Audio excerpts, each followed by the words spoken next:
বগুড়ার দুপচাঁচিয়া উপজেলার তালোড়া নয়াপাড়া এলাকায় শাহ এয়তেবাড়িয়া মাজার সংলগ্ন নাগর নদের বাঁধ থেকে একটি হরিণ শাবক উদ্ধার করা হয়েছে।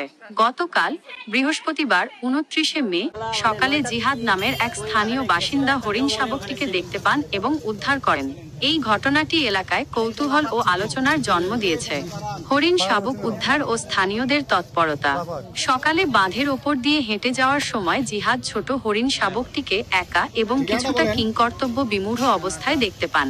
বন্যপ্রাণীটির অসহায় অবস্থা দেখে তিনি তাৎক্ষণিকভাবে শাবকটিকে উদ্ধার করে নিজের বাড়িতে নিয়ে যান এবং দ্রুত তার যত্ন নেওয়ার ব্যবস্থা করেন। এই খবরটি দ্রুত এলাকাবাসীর মধ্যে ছড়িয়ে পড়ে। হরিণ শাবক উদ্ধারের বিষয়টি জানার পর এলাকাবাসী এটিকে একটি বিরল ঘটনা হিসেবে দেখেন এবং বন্যপ্রাণীটির সুরক্ষার জন্য উদ্বিগ্ন হয়ে ওঠেন। দ্রুতই তারা দুপচাঁচিয়া বন বিভাগকে খবর দেন।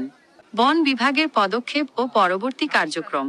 খবর পেয়ে উপজেলা সামাজিক বনায়ন নার্সারি ও প্রশিক্ষণ কেন্দ্রের ভারপ্রাপ্ত কর্মকর্তা এটিএম আখতারুজ্জামান ঘটনাস্থলে পৌঁছান।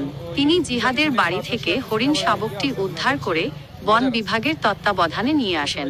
আখতারুজ্জামান জানান, হরিণ শাবকটির স্বাস্থ্য পরীক্ষা করা হবে এবং ঊর্ধ্বতন কর্তৃপক্ষের সঙ্গে আলোচনা করে এ বিষয়ে পরবর্তী ব্যবস্থা গ্রহণ করা হবে। সাধারণত এমন বন্যপ্রাণীটিকে তার প্রাকৃতিক পরিবেশে ফিরিয়ে দেওয়ার চেষ্টা করা হয়। যদি সেটি সম্ভব না হয় তাহলে তাকে বন বিভাগের তত্ত্বাবধানে রেখে পরিচর্যা করা হয়।